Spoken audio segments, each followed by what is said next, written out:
अस्सलाम वालेकुम dear students. आज का जो हमारा टॉपिक है वो है कैलकुलेशंस ऑफ आईआर एंड रामान active modes bye group theory. यानी कि हम ग्रुप थ्योरी की अप्लाइड एप्लीकेशंस जो है वो आज देखेंगे। इससे पहले हम ग्रुप थ्योरी की एक और एप्लीकेशन देख चुके हैं जब हमने ऑर्बिटल्स कंट्रीब्यूशन जो है वो मालूम किया था कि किसी भी मॉलिक्यूल की हिब्रिडाइजेशन में कौन कौन से ऑर्बिटल्स इन्वॉल्व हैं, वो हमने with the help of group theory मालूम किए थे। और उसमें हमें जिन चीज़ों की ज़रूरत पड़ी थी वो अगर आपको याद हो तो हमने कहा था कि कैरेक्टर टेबल चाहिए होगा हमें उस पर्टिकुलर मॉलिक्यूल का, कि वो किस ग्रुप का है, उस ग्रुप का पॉइंट ग्रुप का कैरेक्टर टेबल चाहिए होगा। इसके अलावा हमें चाहिए थे नंबर ऑफ अनशिफ्टेड बॉन्ड्स। और उसके बाद हमने कुछ इरेड्यूसिबल रिप्रेजेंटेशन कैलकुलेट की थी। उसी तरह का काम हम आज भी करेंगे, जिसमें हम कुछ कैलकुलेशंस करेंगे with the help of character table. लेकिन उससे पहले मैं थोड़ा सा प्रीवियस लेक्चर्स के बारे में कुछ डिस्कस करना चाह रही हूँ, क्योंकि बहुत सारे स्टूडेंट्स ने क्वेरीज दी थी। जो मैंने आपको एक एग्जांपल दी थी PCl5 की, कि उसमें ऑर्बिटल कंट्रीब्यूशन जो है वो हमें कैलकुलेट करना था, तो उससे रिलेटेड तो मैं आपको यहीं पर इसका रिप्लाई देती हूँ। तो सबसे पहले हम चलते हैं और ऑर्बिटल कंट्रीब्यूशन की तरफ। और वो हमने कहा था कि आपसे कि PCl5 का ऑर्बिटल कंट्रीब्यूशन निकालें। अच्छा, सबसे पहले तो आप ये देखिए कि PCl5 जो है वो D3H का मॉलिक्यूल है, ठीक है ना। D3H उसका पॉइंट ग्रुप है और ये उसका कैरेक्टर टेबल है। जब कैरेक्टर टेबल की मैंने आपको बात बताई थी तो मैंने आपको ये कहा था कि ये जो x, y और z हैं ये एक्चुअली px, py, pz को रिप्रेजेंट कर रहे हैं। यहाँ रोटेशनल का कोई काम नहीं है, ठीक है। ऑर्बिटल कंट्रीब्यूशन में रोटेशनल z, रोटेशनल x और रोटेशनल y का कोई काम नहीं है। ये x, y और z actually px, py, pz को रिप्रेजेंट कर रहे हैं, ठीक है। फिर उसके बाद ये जो z स्क्वायर है ये dz स्क्वायर को रिप्रेजेंट कर रहा है। ये जो X square minus Y square है ये D X square minus Y square को रिप्रेजेंट कर रहा है। ये डी एक्स वाई है, ये डी एक्स जेड एंड ये डी वाई जेड।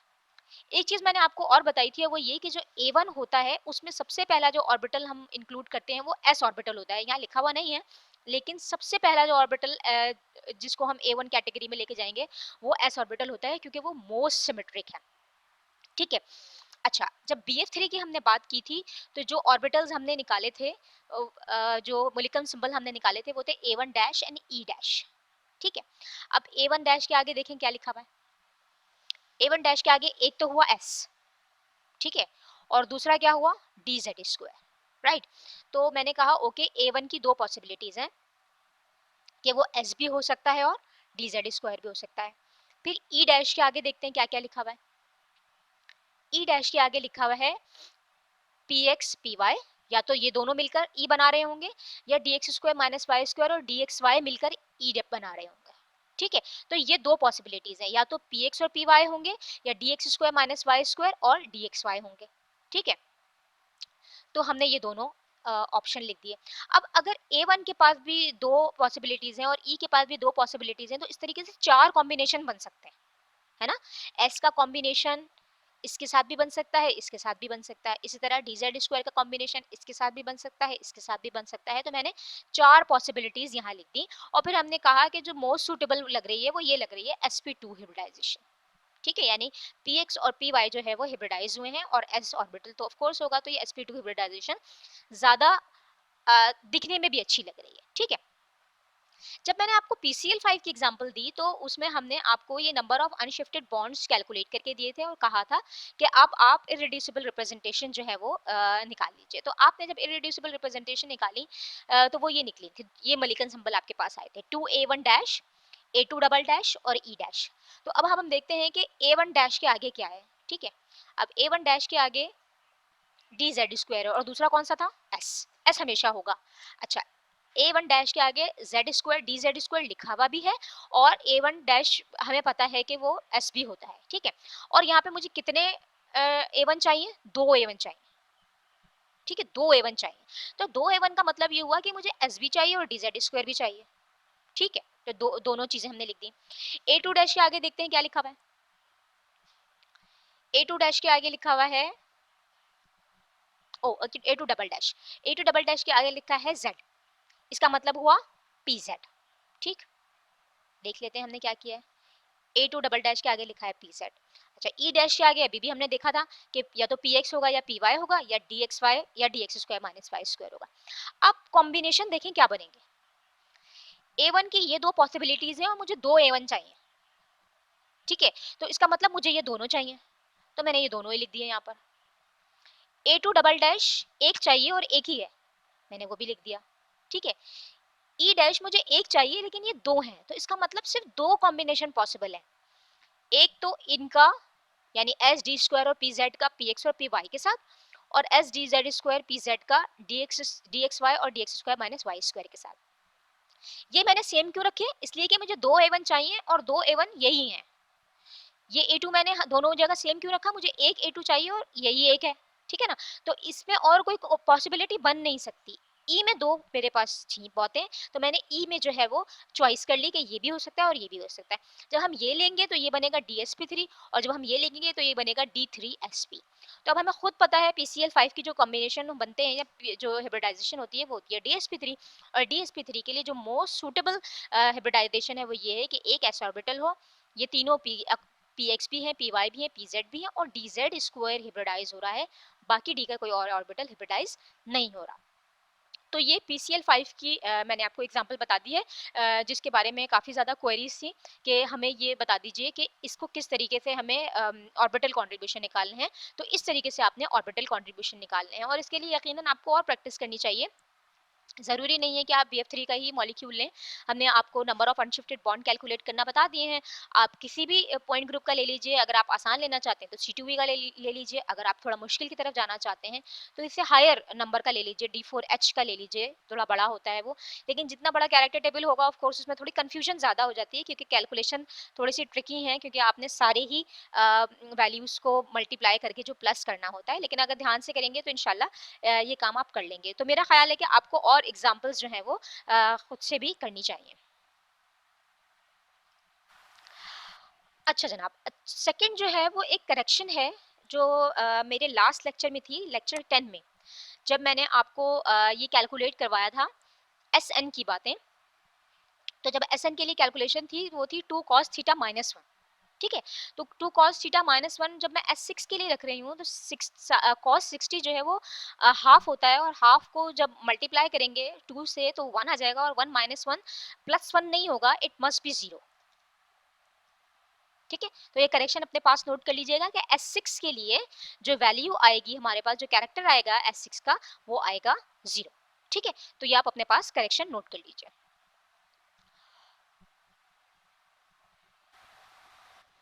ओके, तो अब हम चलते हैं अपने आज के टॉपिक की तरफ, और वो है calculation of IR and Raman active modes with the help of group theory. अब इसके लिए हमें क्या क्या चीज़ें चाहिए, इसके लिए हमें चाहिए कैरेक्टर टेबल, यानी जिस भी मॉलिक्यूल की हम कैलकुलेशंस करने जा रहे हैं वो जिस पॉइंट ग्रुप से ताल्लुक़ रखता है हमें उसका कैरेक्टर टेबल चाहिए। इसके अलावा हमें चाहिए नंबर ऑफ अनशिफ्टेड एटम्स। अगर आपको याद हो तो हमने हाइब्रिडाइजेशन जब कैलकुलेट की थी तो उस वक्त हमें चाहिए थे नंबर ऑफ अनशिफ्टेड बॉन्ड्स, ठीक है। लेकिन जिस वक्त मैं आईआर और रमन एक्टिव मोड्स की बात कर रही हूँ उस वक्त मुझे चाहिए नंबर ऑफ अनशिफ्टेड एटम्स। इसके अलावा जो नेक्स्ट चीज़ मुझे दरकार होगी वो होगी कैरेक्टर्स ऑफ सिमेट्रिक ऑपरेशन। अच्छा, ये कैरेक्टर्स जो हैं ये हमने लास्ट लेक्चर में आपको निकालना सिखाए थे, और उसमें हमने कार्टेशियन एक्सिस की बात की थी, यानी XYZ एक्सिस की बात की थी, और उन एक्सिस के ऊपर हमने सिमेट्रिक ऑपरेशंस अप्लाई करके आपको बताया था कि आइडेंटिटी की वैल्यू हमेशा +3 रहती है, चाहे मॉलिक्यूल कोई भी हो। ये जो वैल्यू है इन एक्सिस की इन कोऑर्डिनेट्स के ऊपर जब हम ये ऑपरेशन अप्लाई करेंगे तो आइडेंटिटी की वैल्यू हमेशा +3 रहेगी, इन्वर्जन की वैल्यू हमेशा -3 रहेगी। इसके अलावा हमने सिग्मास देखे थे, और सिग्मास में हमने देखा था कि सबकी वैल्यू जो है वो +1 आ रही थी। फिर हमने रोटेशन का और इम्प्रॉपर रोटेशन का, जो प्रॉपर रोटेशन और इम्प्रॉपर रोटेशन का अलग-अलग से आपको फॉर्मूला बताया था, ठीक है।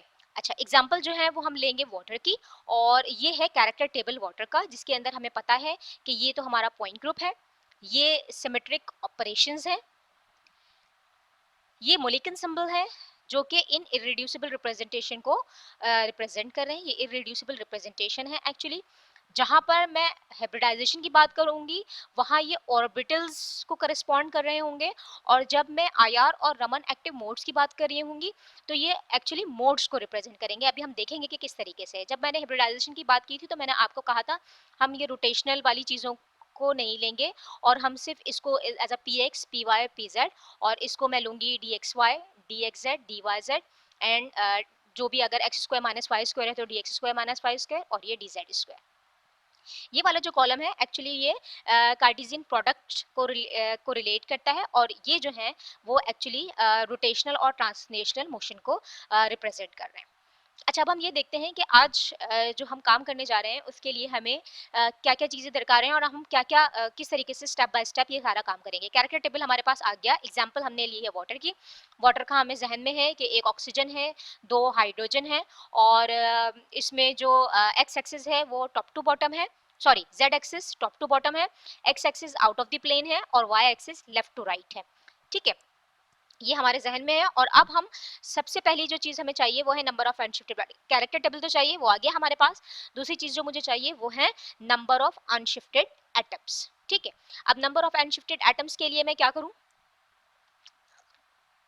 अच्छा, अब नंबर ऑफ अनशिफ्टेड एटम मुझे किन किन सिमेट्रिक ऑपरेशन के लिए चाहिए, वो इन सिमेट्रिक ऑपरेशन के लिए चाहिए जो C2 में है, that is identity C2, sigma V XZ, sigma V by XZ. यानी मैं वाटर मॉलिक्यूल के ऊपर ये सारे सिमेट्रिक ऑपरेशन जो कि C2V में मौजूद हैं यही सिर्फ यही अप्लाई करूंगी और देखूंगी कि इन ऑपरेशंस के बाद number of unshifted atoms water molecule में कितने रहते हैं। ठीक है, ओके।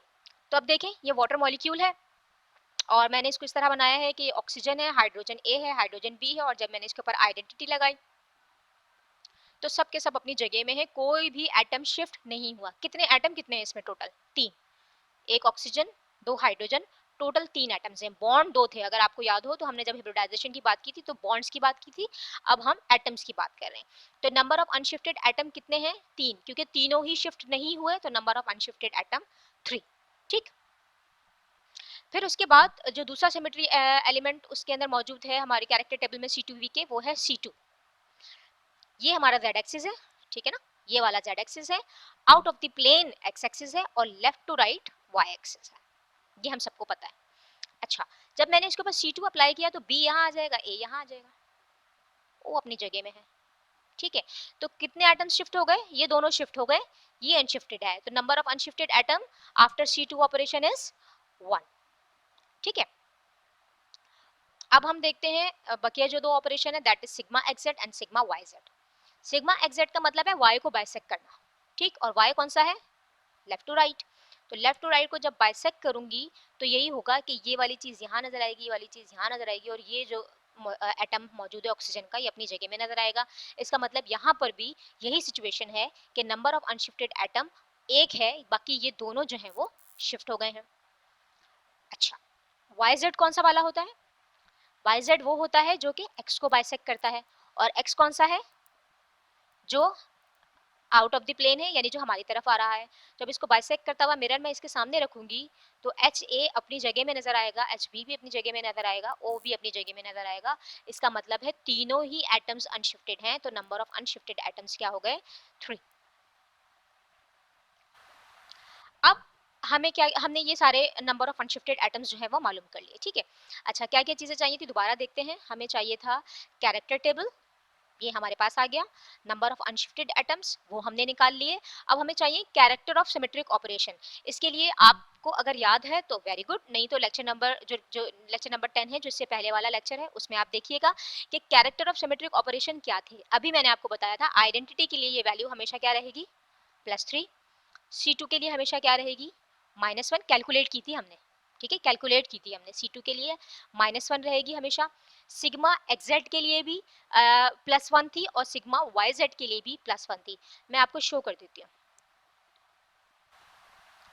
ये है वो चीज़ जब हमने मैट्रिक्स रिप्रेजेंटेशन की बात की थी कि जब हम आइडेंटिटी को मैट्रिक्स की फॉर्म में करेंगे तो ये जो वैल्यूज़ होंगी इनका सम जो है वो कैरेक्टर डिफाइन करेगा किसी भी सिमेट्रिक ऑपरेशन का।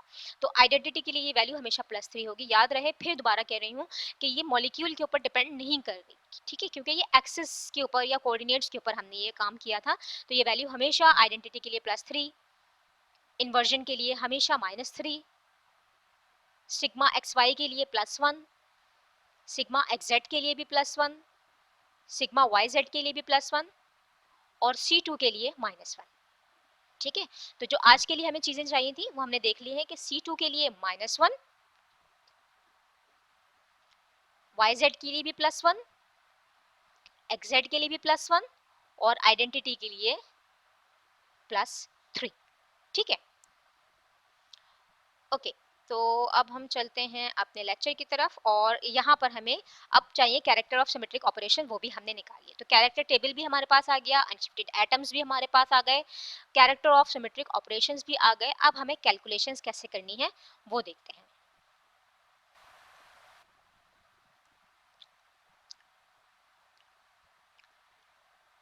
ओके, ये है C2V का कैरेक्टर टेबल,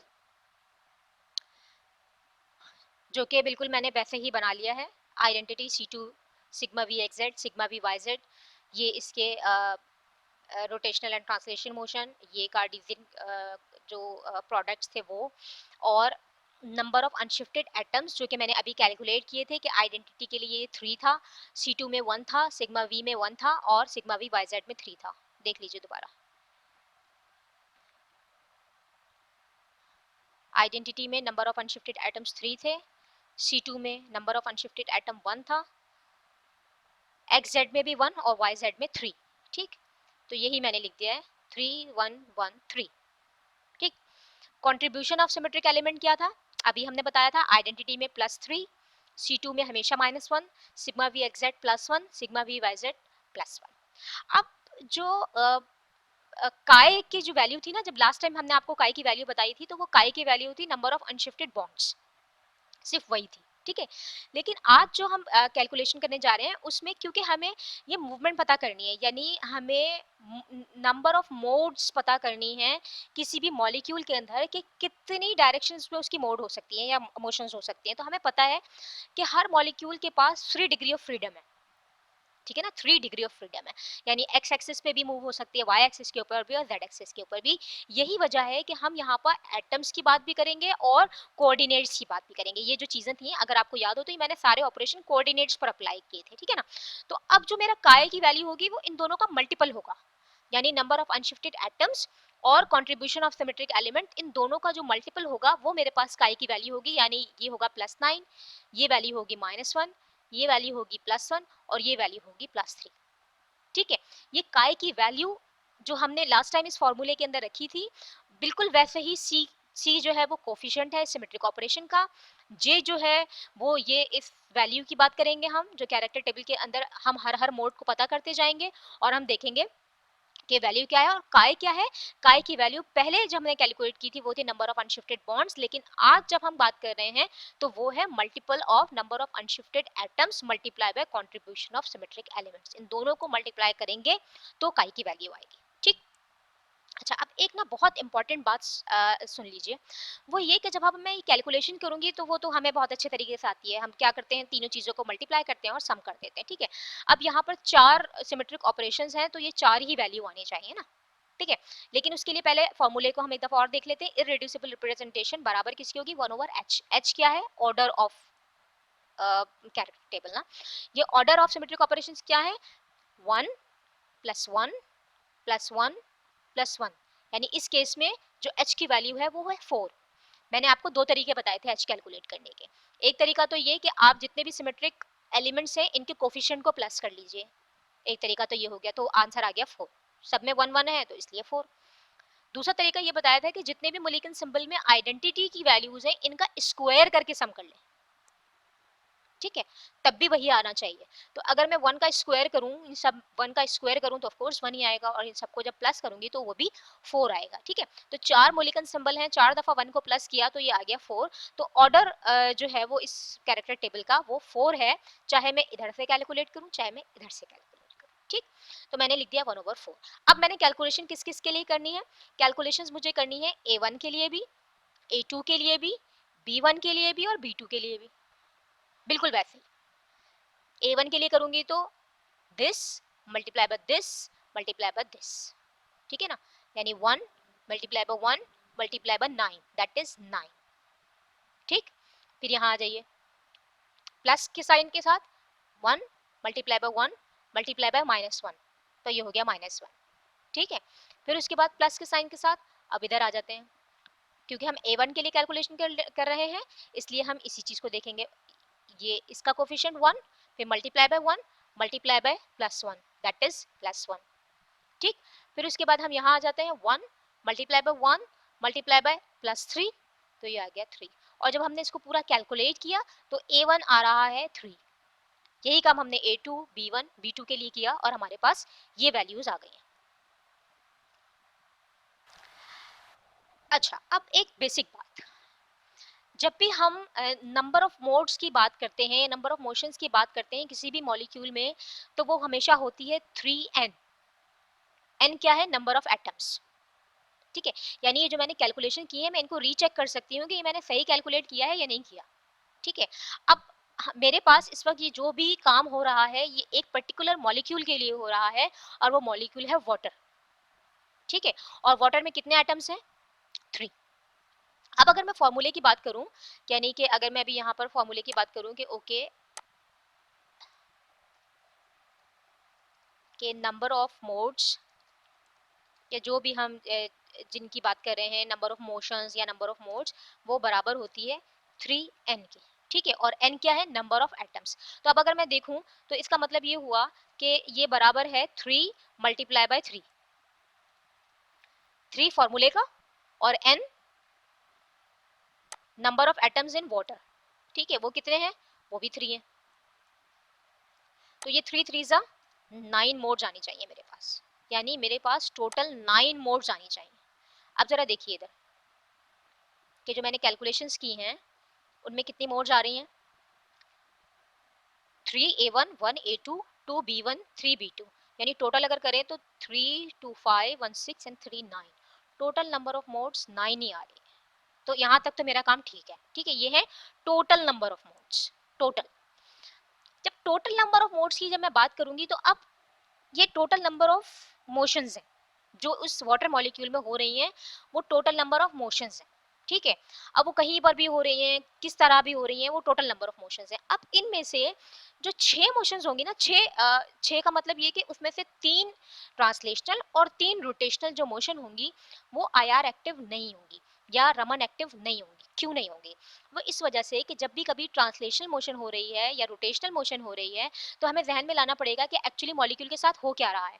अगर ट्रांसलेशन मोशन हो रही है तो बस मॉलिक्यूल सीधा सीधा चलता चला जा रहा है। ठीक है, ना उसके एंगल में कोई चेंज आ रहा है, ना उसकी बॉन्ड लेंथ में कोई चेंज आ रहा है। ठीक है, ना उसके बॉन्ड एंगल में कोई चेंज आ रहा है, ना उसकी बॉन्ड लेंथ में कोई चेंज आ रहा है। ठीक, मैं आपको शो करवाती हूँ टोटल 9 मोड्स कैसे हैं इसकी। ये है, ये वाटर की टोटल 9 मोड्स हैं। अब ये देखें, ठीक है, ये एक किस्म की मोड है। अभी मैं इन दोनों की बात नहीं करती, अभी मैं इसकी बात करती हूँ कि ये जो एटम्स हैं ये सब इस डायरेक्शन में जा रहे हैं। ठीक है, इसका मतलब इट इज ट्रांसलेशनल जेड। ठीक, यहाँ इस वाटर को देखें, ये भी प्लस लिखा है, ये भी प्लस लिखा है, ये भी प्लस लिखा है, यानी ये तीनों एटम्स आपकी तरफ आ रहे हैं। तो इसका मतलब एक्स एक्सिस पर ये मूव कर रहे हैं, दैट इज ट्रांसलेशनल एक्स।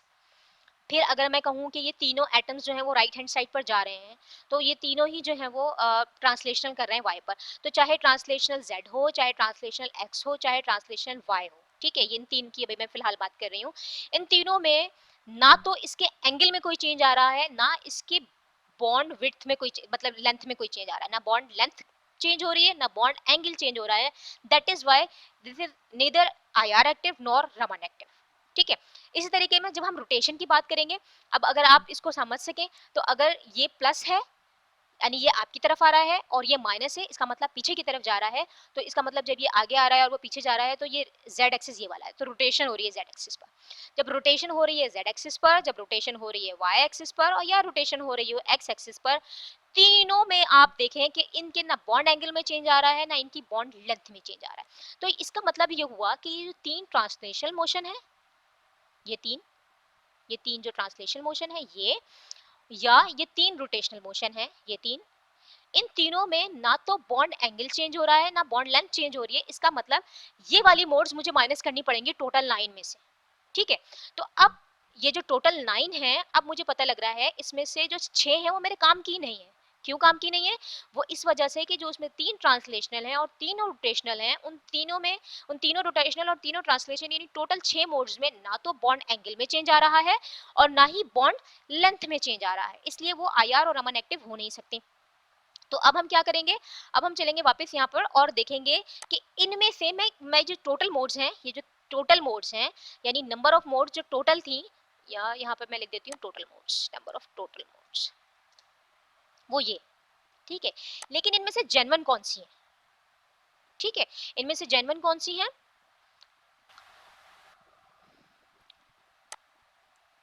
लेकिन अगर मैं जेन्युइन मोड्स मालूम करूं तो क्या फॉर्मूला होगा, जेन्युइन मोड्स का फॉर्मूला होगा 3n-6, 6 कौन सी, 3 ट्रांसलेशनल 3 रोटेशनल, ये माइनस करेंगे तो जेन्युइन मोड्स आएंगे, ठीक है। और जेन्युइन मोड्स का मतलब ये है कि इन जेन्युइन मोड्स में आईआर एक्टिव मोड्स भी होंगी और अमन एक्टिव भी होंगी, ठीक है। अच्छा, तो अब हम दोबारा चलते हैं इसकी तरफ जो हमने कैलकुलेशंस की थी, कि ये जो हमारी मोड्स थी, टोटल नंबर ऑफ मोड्स 9 आनी चाहिए, 9 आ रही है, ठीक है। जेन्युइन मोड्स निकालने के लिए मुझे क्या करना पड़ेगा, 3n-6, कौन सी 6 माइनस करनी पड़ेंगी, वो मैं चलती हूँ इधर की तरफ, और यहाँ मैंने लिखा है टोटल मोड्स कौन कौन सी है, 3a1 plus 1a2 plus 2b1 plus 3b2, ये टोटल मोड्स हैं, ठीक है। जेन्युइन मोड्स या वाइब्रेशनल मोड्स जिनको मैं कह रही हूँ, इनको जेन्युइन मोड्स भी कहेंगे, वाइब्रेशनल मोड्स भी कह सकते हैं, क्योंकि इनमें वाइब्रेशन होगी, या तो बॉन्ड लेंथ चेंज होगी या बॉन्ड एंगल चेंज होगा, ठीक है। तो अब वो कैसे निकलेंगी, वो इस तरह निकलेंगी कि टोटल मोड्स में से माइनस करनी है मुझे translational mode plus rotational modes, मुझे इन टोटल मोड्स में से ये मैंने यहाँ लिखी है, टोटल मोड्स में से माइनस करनी है translational mode plus rotational modes. अब ये मैं कहाँ से लेकर आई हूँ, ये ट्रांसलेशनल मोड और ये रोटेशनल मोड मेरे पास कहाँ से आई। अब चलते हैं कैरेक्टर टेबल की तरफ, वो आपको बताएगा कि ट्रांसलेशनल मोड कहाँ से आ रही है। ये रहा कैरेक्टर टेबल, ये जो z है ये ट्रांसलेशनल z को रिप्रेजेंट कर रहा है, ये x ट्रांसलेशनल x को रिप्रेजेंट कर रहा है, ये y ट्रांसलेशनल y को रिप्रेजेंट कर रहा है। तो z का मतलब है कि मुझे एक a1 मोड माइनस करनी है, x का मतलब है कि मुझे एक b1 मोड माइनस करनी है, y का मतलब ये है कि ये b2 भी माइनस करना है। यानी ये जो टोटल 9 मोड्स आई हैं, उनमें से ये जो 3 है, ये जो टोटल 9 आई हैं, इनमें से ये जो 3 a1 आए हैं, इन 3 a1 में से एक a1 जो है वो ट्रांसलेशन z की वजह से आ रहा है, मुझे वो माइनस करना पड़ेगा, ठीक है। इस तरीके से ये जो b1 है, ये जो b1 मेरे पास दो वैल्यूज आ रही है, 2b1 आ रहा है, उनमें से एक जो है वो ट्रांसलेशनल x की वजह से आ रहा है, मुझे ये माइनस करना पड़ेगा। तो अब देखते हैं कि ट्रांसलेशनल मोशन जो है वो कौन कौन से मोलिक्यूल सिंबल को रिप्रेजेंट कर रही है या कौन कौन सी मोड्स को रिप्रेजेंट कर रही है। z a1 को रिप्रेजेंट कर रहा है, ट्रांसलेशनल x b1 को रिप्रेजेंट कर रहा है, और ट्रांसलेशनल y b2 को रिप्रेजेंट कर रहा है। तो ट्रांसलेशन कौन कौन सी हो गए, a1 b1 b2, और मैंने यही यहाँ पर लिखी है ट्रांसलेशन के नीचे, देखें आप, ट्रांसलेशनल मोड में लिखा है मैंने a1 plus b1 plus b2, ठीक है। अब चलते हैं रोटेशन की तरफ। अब जरा रोटेशन में देखें कौन कौन से हैं। रोटेशन क्या क्या है, एक है a2, एक है b1 और एक है b2। रोटेशन में देखें a2 b1 b2, तो मैंने यहाँ लिख दिया a2 b1 b2, ठीक है। तीन ट्रांसलेशनल तीन रोटेशनल जो कि मैंने अभी यहाँ देखी थी, ठीक है ना। ये ट्रांसलेशन 1 2 3 और ये रोटेशनल 1 2 3, राइट। अच्छा, ओके। अब अगर आप देखें तो ये जो टोटल मोड्स हैं, अब मैं इनको भी सम कर ले, और ये जो ट्रांसलेशन रोटेशन है पहले इनको सम कर लेते हैं, ठीक है ना। a1 एक ही है तो a1 एक लिख दिया, a2 एक है एक लिख दिया, b1 यहाँ भी है b1 यहाँ भी है तो 2b1 लिख दिया, b2 यहाँ भी है और यहाँ भी है तो 2b2 लिख दिया, ठीक है। यानी ट्रांसलेशनल और रोटेशनल दोनों को मैंने प्लस करके यहाँ लिख दिया। टोटल मोड्स अपनी जगह में बिल्कुल वैसे ही जैसे लिखी हुई थी। अब ये जो टोटल मोड्स हैं, इनमें से अगर मैं इनको माइनस करूं यानी ट्रांसलेशन और रोटेशनल को, तो क्या बनेगा, 3a1 में से इस एक a1 को माइनस करूं तो 2a1 बचेगा, a2 में से a2 को माइनस करूं गायब हो गया a2, 2b1 में से 2b1 को माइनस किया ये भी कैंसिल आउट हो गया, 3b2 में से 2b2 को माइनस किया एक b2 बच गया, ठीक है। यानी इसका मतलब ये हुआ कि जब मेरे पास टोटल 9 मोड्स थी, ठीक है ना, टोटल मेरे पास 9 मोड्स थी, अगर आप यहाँ देखें तो ये मेरे पास टोटल 9 मोड्स थी। 3n, n किसको रिप्रेजेंट कर रहा है, वाटर मॉलिक्यूल में प्रेजेंट जितने भी एटम्स हैं उनको रिप्रेजेंट कर रहा है, तो 3 3 से 9 हो गया। जेन्युइन मोड्स या वाइब्रेशनल मोड्स निकालने के लिए मुझे क्या करना है, 6 माइनस करनी है। कौन सी 6 माइनस करनी है, 3 ट्रांसलेशनल और 3 रोटेशनल। जब मैं इनको माइनस करूंगी तो एक्चुअली मैं क्या कर रही हूँ, 9 में से 6 को माइनस कर रही हूँ, है ना। तो कितनी आनी चाहिए, 3। तो देखिए एंड में मेरे पास क्या रिजल्ट आ रहा है कि मेरे पास ये 3 मूवमेंट्स आ रही हैं या 3 मोशंस आ रहे हैं, ठीक है। तो अब तक हमने क्या काम किया, हमने ये काम किया कि सबसे पहला काम हमने ये किया कि हमने वाटर मॉलिक्यूल के नंबर ऑफ अनशिफ्टेड एटम्स मालूम किए। फिर उसके बाद हमने देखा कि हर सिमेट्रिक ऑपरेशन का कंट्रीब्यूशन क्या है, उनको मल्टीप्लाई करके मैंने काई की वैल्यू लिखी। फिर वही फार्मूला अप्लाई करके मैंने सबके कंट्रीब्यूशन निकाली, हर मोलिक्यूल सिंबल का मैंने इरेड्यूसिबल रिप्रेजेंटेशन की वैल्यूज निकाल ली। और साथ साथ मैंने ये भी देखा कि ये टोटल कितनी आनी चाहिए, ठीक है। जितनी आनी चाहिए क्या उतनी आ रही है, यस उतनी आ रही है। तो इसका मतलब ये हुआ कि मैंने जो कैलकुलेशंस की हैं वो बिल्कुल ठीक की हैं। 9 आनी चाहिए, 9 आ रही हैं। उसमें से 6 माइनस कर दी, 6 माइनस कर दी। अब मेरे पास जो फाइनल रिजल्ट आ रहा है वो ये है, और इसके अंदर ना तो कोई ट्रांसलेशनल मोशन है और ना ही कोई रोटेशनल मोशन है, ये मेरे पास जेन्युइन वाइब्रेशनल मोड्स हैं। अब मुझे इसमें से ये देखना है कि ये वाइब्रेशनल मोड्स में से आईआर एक्टिव कौन सी है और रमन एक्टिव कौन सी है। इसके लिए मुझे जाना पड़ेगा कैरेक्टर टेबल की तरफ। अच्छा पहले तो इसको देख लीजिए है कौन सी, 2 A1 है और एक B2 है, ठीक है। इसका मतलब मुझे किस किस को देखना है, कौन कौन से रॉस को देखना है, A1 और B2 को देखना है, और साथ में मुझे देखना है इन कॉलम्स को, ठीक है। आईआर एक्टिव देखने के लिए मुझे ये वाला कॉलम देखना है, रमन एक्टिव देखने के लिए मुझे ये वाला कॉलम देखना है, ठीक। अच्छा, अब आईआर एक्टिव देखने के लिए भी मुझे रोटेशनल वाली चीजें नहीं देखनी, सिर्फ ये Z, X और Y देखना है। दोबारा सुनिए, आईआर एक्टिव देखने के लिए मुझे रोटेशनल से काम नहीं है, मुझे इस Z, X और Y से काम है, ठीक है। अगर तो जिस पर्टिकुलर मोड की मैं बात कर रही हूँ वो मेरे पास प्रेजेंट है, फॉर एग्जांपल अभी मेरे पास जो मैंने अभी कैलकुलेशन करके 3 मोड्स निकाली हैं वो कौन कौन सी हैं, मैं इन वैल्यूज को यहाँ लिख लेती हूँ ताकि साथ साथ इन्हें देखते रहें।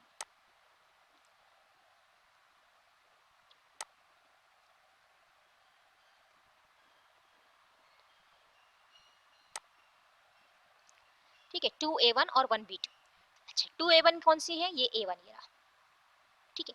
अब मुझे क्या देखना है, अगर ये आईआर एक्टिव होगा तो इस कॉलम में एक्स वाई जी में से कुछ ना कुछ जरूर लिखा होना चाहिए, और अगर ये रामन एक्टिव होगा तो इस लास्ट वाले कॉलम में जो कार्टेशियन का जो मल्टीप्लिसिटी है या मल्टीप्लिकेशन वैल्यू या प्रोडक्ट की जो वैल्यू है वो जरूर होनी चाहिए। तो अब मैं देख रही हूँ कि A1 के लिए इस कॉलम में भी z लिखा हुआ है या एक्स वाई जेड में से कुछ ना कुछ लिखा हुआ है, और यहाँ भी प्रोडक्ट में कुछ ना कोई वैल्यू लिखी हुई है। इसका मतलब ये हुआ कि ये जो A1 मोड है ये आईआर एक्टिव भी है और रामन एक्टिव भी है। अब इसको जरा दोबारा देखिएगा मैं क्या कह रही हूँ। मैंने कहा कि जब हम किसी मोड को देखेंगे तो हम ये देखेंगे कि इस A1 मोड की जो रॉ है इसके इस पर्टिकुलर कॉलम में क्या क्या लिखा हुआ है, ठीक है। इस कॉलम में अगर x, y या z में से कोई वैल्यू लिखी हुई होगी तो ये आईआर एक्टिव होगा, और इस वैल्यू में अगर कार्टेशियन के जो हमारे कोऑर्डिनेट्स थे उसके प्रोडक्ट की कोई वैल्यू लिखी हुई होगी तो वो रमन एक्टिव होगा। अब मुझे नजर आ रहा है कि A1 के लिए मुझे यहाँ भी वैल्यू नजर आ रही है और यहाँ भी वैल्यू नजर आ रही है। इसका मतलब क्या हुआ कि ये आईआर एक्टिव भी है और रमन एक्टिव भी है। तो A1 के लिए मैं क्या कह रही हूँ, A1 mode is IR active as well as Raman active. अच्छा, अब B2 के लिए जरा देखिए, B2 के केस में क्या है, ये दूसरा B2 है ना मेरे पास। B2 के केस में देखिए, B2 के केस में अगर मैं यहाँ आऊँ तो इस कॉलम में भी y लिखा हुआ है, मुझे इस एस आर एक्स की बात नहीं कर रही मैं, ठीक है। ये चीजें नहीं देखूंगी मैं आई आर के लिए, मुझे ये वाले वैल्यूज देखनी है एक्स वाई और जेड वाली। तो इसमें y लिखा हुआ है और यहाँ पर भी प्रोडक्ट की वैल्यू है। इसका मतलब ये जो B2 मोड है ये भी आई आर एक्टिव भी है और रामन एक्टिव भी है। तो A1 mode and B2 mode दोनों ही आईआर एक्टिव भी हैं और रामन एक्टिव भी है। तो ये आज की हमारी क्लास का कंक्लूजन हुआ कि आज हमने जो काम किया वो ये कि हमने वाटर की मोड्स निकाली। सबसे पहले तो हमने सारा पूरा काम किया, पूरी कैलकुलेशन की, फिर टोटल नंबर ऑफ मोड्स निकाली, फिर उसमें से जेन्युइन या वाइब्रेशनल मोड्स निकाली, और उन वाइब्रेशनल मोड्स में से भी देखा कि कौन सी आईआर एक्टिव है और कौन सी रमन एक्टिव है। तो हमें पता ये लगा कि इसमें तीनों मोड्स जो है वो आईआर एक्टिव भी हैं और रमन एक्टिव भी हैं, ठीक है। अच्छा, अब ये कौन कौन सी मोड्स हैं, जरा इनकी शक्लें भी देख लेते हैं कि ये मूवमेंट है कैसी।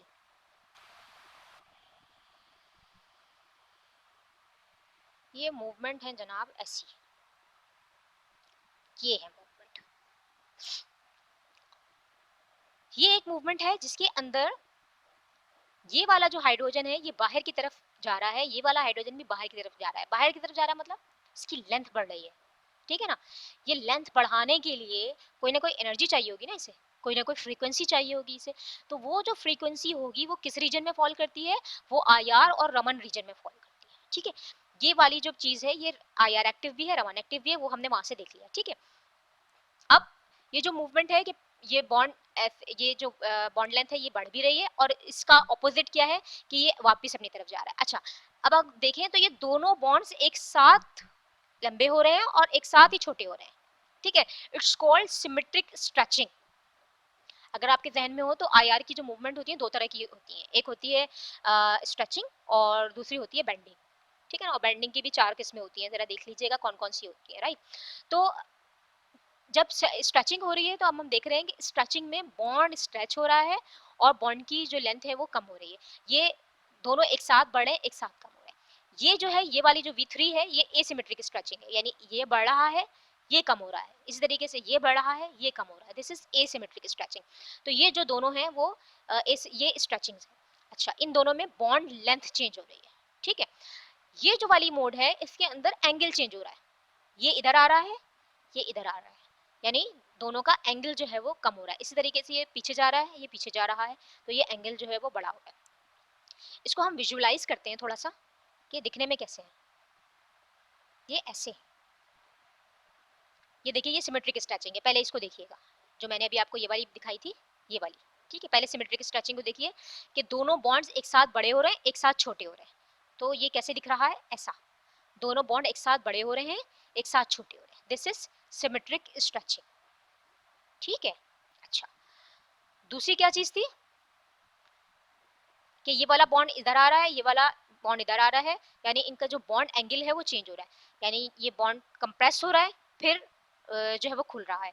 तो ये दिखने में कैसा लगेगा, ऐसा, this is bending, this vibration, ठीक। फिर तीसरी क्या थी, तीसरी थी एसिमेट्रिक स्ट्रेचिंग, कि एक बॉन्ड लेंथ कम हो रही है एक ज्यादा हो रही है, फिर इधर कम हो रही है इधर ज्यादा हो रही है। तो ये दिखने में कैसा लगेगा, ये ऐसा लगेगा, ठीक है। एक तरफ कम एक तरफ ज्यादा, ये सिमेट्रिक स्ट्रेचिंग है ये एसिमेट्रिक स्ट्रेचिंग है।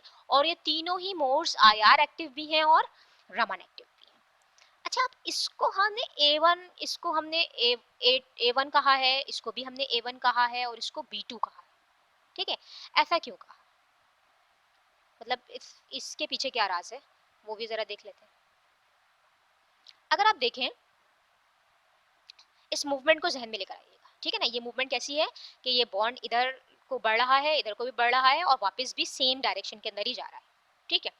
और इसी मूवमेंट के दौरान अगर मैं ये सिमेट्रिक ऑपरेशन लगाऊंगी और अगर डायरेक्शन एग्जैक्टली ऑपोजिट हो जाती है तो -1 और अगर वही रहती है तो +1, ठीक है ना। ये हमारा पुराना रूल है। तो ज़रा देखिए कि जिस वक्त ये मूवमेंट हो रहा है और मैं इसके ऊपर आइडेंटिटी लगाऊं या C2 लगाऊं या सिग्मा XZ लगाऊं या सिग्मा YZ लगाऊं, क्योंकि देखें बात मैं कर रही हूँ वाटर की और वाटर है C2V का और C2V में यही सिमेट्रिक ऑपरेशन है, इसीलिए मैंने ये चार ही सेलेक्ट किए हैं, ठीक है। जब मैंने इसके ऊपर आइडेंटिटी लगाया तो ऑफकोर्स +1 ही रहेगा। अब जब मैं इस पर C2 लगाऊंगी, फॉर एग्जाम्पल जब ये मूवमेंट हो रही है और जब मैंने इसके ऊपर C2 लगा दिया, यहाँ देखिए ज़्यादा अच्छे से समझ में आएगा। अगर मैं इसके ऊपर C2 लगा देती हूँ तो इस पर कोई फर्क पड़ेगा, ये वाला इधर आ जाएगा ये वाला इधर आ जाएगा, जैसा जा रहा है वैसे ही जाता हुआ नजर आ रहा है, ठीक है ना। जैसा है ये भी वैसे ये भी है, तो इसलिए अगर मैं इसके ऊपर C2 लगा भी दूंगी तो भी कोई फर्क नहीं पड़ेगा, इसलिए C2 की वैल्यू क्या है, +1। एग्जैक्ट कौन सा वाला है, एग्जैक्ट वो है जो कि y को बाइसेक्ट करता है, यानी ये वाला, यहाँ से ऐसे लगाऊंगी मैं, ठीक है। अब जब यहाँ मिरर लगा हुआ है तो मुझे ये वाला किधर जाता हुआ नजर आएगा, इधर, जैसे ये नजर आ रहा है। और अगर मैं इसको देखूंगी तो ये मिरर में कैसा नजर आएगा, इधर जाता हुआ नजर आएगा, बिल्कुल ऐसा ही नजर आएगा, है ना। अगर मैं मिरर यहाँ रखूंगी और ये वाला मैं एटम देखूंगी कि ये इधर की तरफ जा रहा है तो मुझे मिरर में कैसा नजर आ रहा होगा कि इस तरह की ये चीज इधर नजर आ रही होगी, है ना, बिल्कुल ऐसा ही जैसा ये एक्चुअली है। और इसी तरीके से अगर मैं इसको मिरर में देखूंगी तो ये ऐसा नजर आ रहा होगा, इसका मतलब ये वैल्यू भी प्लस में आ गई। YZ के लिए क्या, कि YZ के लिए मैंने इस मिरर को बिल्कुल सामने रखा हुआ है, जब बिल्कुल सामने रखा हुआ है तो ये जहाँ है वैसा नजर आ रहा है, ये भी अगर इधर जा रहा है तो सामने वाले मिरर में भी बिल्कुल ऐसे ही नजर आ रहा है, ये इधर जा रहा है तो ये भी सामने वाले मिरर में बिल्कुल ऐसे ही नजर आ रहा है, तो वाई जेड की वैल्यू +1। ठीक है, तो ये +1 +1 +1 +1 अगर मैं कैरेक्टर टेबल में देखूं तो ये +1 +1 +1 +1 सिवाय इसके A1 के और कहीं नहीं है ना, ये चारों +1 सिवाय A1 के और कहीं नहीं है। इसका मतलब ये कौन सी मोड हुई, इसका मतलब ये मोड हुई A1 मोड। ठीक है, ये A1 मोड है। इसी तरीके से अगर मैं इसकी बात करूं, ये जो बेंडिंग हो रही है इसमें अगर हम देखें तो यहाँ पर भी आइडेंटिटी लगाने पे भी प्लस रहेगा, C2 लगाऊंगी तब भी कोई चेंज नहीं आएगा, क्योंकि जाहिर सी बात है जब मैं इसे रिवर्स कर दूंगी तो ये इधर आ रहा था, ये जब पलट के आएगा तो ये इधर आ जाएगा, तो इसमें भी कोई चेंज नहीं होगी। सिग्मा एक्जेड में भी क्या होगा कि सिग्मा एक्जेड में भी जब मैं इस तरह मिरर लगाऊंगी तो ये वाला जो बॉन्ड है वो इधर आता हुआ नजर आएगा इस मिरर के अंदर, और ये वाला जो है वो इधर से आता हुआ नजर आएगा। ठीक है ना, बिल्कुल ऐसा। तो अगर मैंने यहाँ मिरर लगाया है तो ये वाला एटम इस जैसा नजर आ रहा है और ये वाला एटम इस जैसा नजर आ रहा है, तो इसका मतलब ये हुआ कि सिग्मा एक्स जेड प्लस है, और सिग्मा वाई जेड तो सामने रखा हुआ है तो इसने तो होना ही प्लस है। ठीक है, तो ये वाली मोड भी A1 है, क्योंकि +1 +1 +1 +1। तो ये जो दो A1 मोड आ रही थी वो अभी अभी पता लग गई है कि दो A1 मोड कौन सी है। ये भी A1 है, ये भी A1 है, और ये भी A1 है। ठीक है, अब जरा देखिए ये वाली जो मोड है ये B2 है। B2 क्यों है भाई, वो इस वजह से है कि अब देखें जरा इसके अंदर अगर मैं इसमें ये वाला जो एटम है वो इस तरफ को जा रहा है, इसका वेक्टर देखें किस साइड पर है। ठीक है, इसका वेक्टर है अपर साइड पर, और ये वाला जो है इसकी बॉन्ड लेंथ बढ़ रही है। और जब मैं इस पे C2 लगा दूं, ठीक है, अगर मैं इस पे C2 लगा दूं तो अब क्या होगा, ये जो बाहर जाता हुआ बॉन्ड है वो मुझे यहाँ नजर आएगा, जो अंदर जाता हुआ बॉन्ड है वो मुझे यहाँ नजर आएगा। ऐसा ही है ना, जब मैं इसके ऊपर C2 लगाऊंगी तो ये वाली चीज यहाँ आ जाएगी, ये वाली चीज यहाँ आ जाएगी, तो ये जो बाहर जा रहा है वो मुझे यहाँ नजर आएगा, और जो अंदर जा रहा है वो इस साइड पर था, मुझे यहाँ नजर आएगा। इट मीन्स ये वैल्यू C2 की क्या है, -1 है, क्योंकि वो एग्जैक्टली ऑपोजिट नजर आ रहा है। सिग्मा एक्जेड में भी बिल्कुल ऐसा ही है, क्योंकि सिग्मा एक्जेड में मैं मिरर यहाँ लगा रही हूँ। ठीक है ना, जब मैंने ये मिरर यहाँ लगाया तो मुझे ये वाला जो बॉन्ड है वो ऐसा नजर आएगा इसके अंदर जैसे वो इस तरफ को जा रहा है, मिरर के अंदर मुझे ऐसा जाता हुआ नजर आएगा, जबकि ऐसा नहीं है। इसी तरीके से ये वाला जो बॉन्ड होगा जब मैं इधर मिरर लगाकर इसके अंदर देखूंगी तो ये वाला बॉन्ड मुझे इस साइड पर नजर आएगा, लेकिन ऊपर जाता हुआ नजर आएगा, लेकिन ऐसा है नहीं, ये तो बाहर जा रहा है। तो इसका मतलब ये हुआ कि सिग्मा एक्जेड भी इसके अंदर -1 है, और सिग्मा वाई जेड तो प्लस होगा ही क्योंकि बिल्कुल सामने है, तो ये वाला भी बॉन्ड सिंपल वैसे ही नजर आएगा, ये वाला बॉन्ड भी सिंपल वैसे ही नजर आएगा, तो वाई जेड की जो वैल्यू होगी वो +1 होगी। अब जरा देखिए ये वैल्यूज क्या है, +1 -1 -1 +1, और ये वैल्यू हमें कहाँ मिलेगी, +1 -1 -1 +1, ये सिर्फ और सिर्फ B2 के अलावा और कहीं नहीं मिल रही। तो ये जो B2 है एक्चुअली ये इसको रिप्रेजेंट कर रही है। ठीक है, तो ये जो हमारी तीन मोशंस हैं ये IR एक्टिव भी हैं और रमन एक्टिव भी हैं। तो जैसे जैसे हम अपनी एग्जांपल बढ़ाते जाएंगे ऑफ कोर्स कॉम्प्लिकेशन भी बढ़ती चली जाएंगी। तो ये आपको बेसिकली कॉन्सेप्ट देना था मुझे कि हम कैसे निकालेंगे टोटल। पहले सबसे पहले तो हमने टोटल मोड्स निकालनी है, ठीक है, और उसके लिए फॉर्मूला भी जहन में आना चाहिए कि 3n मोड्स मेरे पास आनी चाहिए। फिर उसमें से कौन सी 6 मैं माइनस करूंगी वो मैं यहाँ से देखूंगी कि 3 ट्रांसलेशनल और 3 रोटेशनल जो है वो मैं माइनस करनी है। जिस वक्त मैं माइनस कर रही हूँ उस वक्त मुझे रोटेशनल का भी ध्यान रखना है और ट्रांसलेशनल का भी ध्यान रखना है। लेकिन जिस वक्त मैं IR एक्टिव मोड की बात कर रही हूँ तो मैं इन रोटेशनल की बात नहीं करूंगी, मैं सिर्फ Z, X और Y की बात करूंगी। ठीक है, फिर जब हमने ये बारी बात कर ली है फिर उसके बाद हमने टोटल मोड्स की बात की, फिर वाइब्रेशनल मोड्स की बात की। वाइब्रेशनल मोड्स क्या होंगी, टोटल में से ट्रांसलेशन और रोटेशनल को माइनस कर दिया, तो हमारे पास जो टोटल काम बन रहा था वो ये बन रहा था कि ये 2A1 प्लस B2 मोड्स आ गए। ठीक है, अब इसमें से IR एक्टिव कौन सी है वो मैंने थर्ड कॉलम देख कर बताया, और रमन एक्टिव कौन सी है वो लास्ट कॉलम देखकर मैंने इसको बताया। और इत्तेफाक की बात है कि यहाँ पर ऐसा हुआ है कि तीनों ही मोड्स जो हैं वो IR एक्टिव भी आ रही हैं और रमन एक्टिव भी आ रही हैं। ठीक है, तो अब आप इसको किसी और एग्जाम्पल के लिए ट्राई कीजिए। मतलब ये कि मैं आपको कहूंगी कि आप BF3 के लिए निकालिए, कैलकुलेशंस कीजिए, और कम से कम और कुछ नहीं तो टोटल मोड्स और जेन्युइन मोड्स तो निकाल लीजिए। ठीक है ना, टोटल मोड्स और जेन्युइन मोड्स निकाल लीजिए। फिर IR एक्टिव मोड्स कौन सी हैं, मतलब ऑफ कोर्स आप जैसे जैसे मॉलिक्यूल कॉम्प्लिकेटेड हो जाएगा आप इसको बहुत इजीली नहीं बना सकते, ये तो मैंने आपको बताया है तो आपने ओके देख लिया इसको। वरना मॉलिक्यूल कॉम्प्लिकेट होगा तो हम ये वाली मोड्स ऑफ कोर्स आपको बनाने के लिए नहीं कह रहे हैं, ये तो सिर्फ समझाने के लिए है कि ये एक्चुअली हैं क्या और इनका मतलब क्या है। A1 कह रही हूँ तो क्यों कह रही हूँ, B2 कह रही हूँ तो क्यों कह रही हूँ। ठीक है, लेकिन आपको कम से कम ये काम आना चाहिए कि आप इसमें से टोटल मोड्स निकाल लें, जेन्युइन मोड्स निकाल लें, और अगर उन जेन्युइन मोड्स को भी अगर आप क्लासिफाई कर दें कि ये आईआर एक्टिव है और ये रामन एक्टिव है। अब उसमें कौन-कौन सी मोशंस हो रही हैं वो आप भले ना भी बताएँ तो हमें कोई प्रॉब्लम नहीं है, क्योंकि ऑफ कोर्स ये थोड़ा-सा मुश्किल काम है, क्योंकि जैसे-जैसे मॉलिक्यूल कॉम्प्लिकेटेड होता जाएगा, नंबर ऑफ मोड्स बढ़ती चली जाएँगी। फॉर एग्जांपल BF3 में 4 एटम्स हैं, ठीक है ना? अब 4 एटम्स का मतलब ये हुआ कि 3n यानी 4 मल्टीप्लाई बाय 3 12 मोड्स आनी चाहिए, और 12 में से 6 माइनस कर देंगे, 3 ट्रांसलेशन 3 रोटेशन वहाँ भी माइनस करेंगे, तो 3n-6 यानी 12 में से 6 माइनस करेंगे तो ये 6 मोड्स आएंगी। जाहिर सी बात है, वाटर मॉलिक्यूल सिंपल है तो अब उसमें 3 मोड्स आ रही हैं, BF3 थोड़ा सा बड़ा हुआ उसमें 6 हो गई, और बड़ा होगा और नंबर ऑफ मोड्स बढ़ जाएंगी। तो मैं आपसे नंबर ऑफ मोड्स की बात नहीं, मतलब उन शेप्स की बात नहीं कर रही हूँ, उन पर्टिकुलर वाइब्रेशंस की बात नहीं करूंगी, लेकिन कम से कम आप मुझे ये बताएंगे कि टोटल मोड्स कितनी है, उनमें से जेन्युइन या वाइब्रेशनल मोड्स कितनी है, और ये भी बताइएगा कि आईआर एक्टिव कौन कौन सी हैं और रमन एक्टिव कौन कौन सी है, ठीक। ओके स्टूडेंट्स, तो ये आज हमारा सिलेबस कंप्लीट हो गया है, और इस सिलेबस में हमने कवर किया ग्रुप थ्योरी को, और ग्रुप थ्योरी में जो सबसे पहली चीज़ हमने देखी थी वो आपको कुछ सिमेट्रिक ऑपरेशंस हमने करना सिखाए थे, जिसमें identity, rotation and then reflection, फिर इम्प्रॉपर रोटेशन एंड इन्वर्जन, ये 5 सिमेट्रिक ऑपरेशंस आपको सिखाए थे। और फिर आपको सिखाया था कि कैसे आप रोटेशनल एक्सिस को सिलेक्ट करेंगे, कौन सा एक्सिस जेड होगा, कौन सा एक्स होगा, कौन सा वाई होगा, और उनकी बेस पर हमने आपको रिफ्लेक्शन सिखाया था, ठीक है। और फिर उसके बाद हम गए थे पॉइंट ग्रुप की तरफ कि कोई भी मॉलिक्यूल किस पॉइंट ग्रुप से बिलोंग करता है, उसके हमने आपको क्लासिफिकेशन सिखाई थी कि 5 ग्रुप्स होते हैं और हम कैसे वन बाय वन उनकी तरफ जाते हैं, वो सिखाया था आपको। उसके बाद हमने पॉइंट ग्रुप्स में ही आपको जो ऑपरेशंस थे उनकी मल्टीप्लिसिटी सिखाई थी कि कैसे दो ऑपरेशन आपस में मल्टीप्लाई होते हैं। फिर उसके बाद थोड़ी सी हमने आपको नो हाउ दी थी कि कैरेक्टर टेबल एक्चुअली क्या होता है, ये मोलिक्यूलर सिंबल और ये इररेड्यूसिबल रिप्रेजेंटेशन किस चीज़ को रिप्रेजेंट कर रही होती हैं। दूसरी चीज़ ये कि हमने थोड़ी सी एप्लीकेशंस देखी इसकी ग्रुप थ्योरी की, जिसमें से एक थी कि हमने किसी भी मॉलिक्यूल की हाइब्रिडाइजेशन में कौन कौन से ऑर्बिटल्स इन्वॉल्व हैं वो मालूम किए थे, और इसके अलावा आज के लेक्चर में हमने आईआर और रमन एक्टिव मोड्स किस तरह मालूम कर सकते हैं वो कैलकुलेट की हैं। तो समझे कि आज की क्लास अप्लाइड नेचर की थी, और इससे पहले जो हमने हाइब्रिडाइजेशन मालूम की वो भी अप्लाइड थी।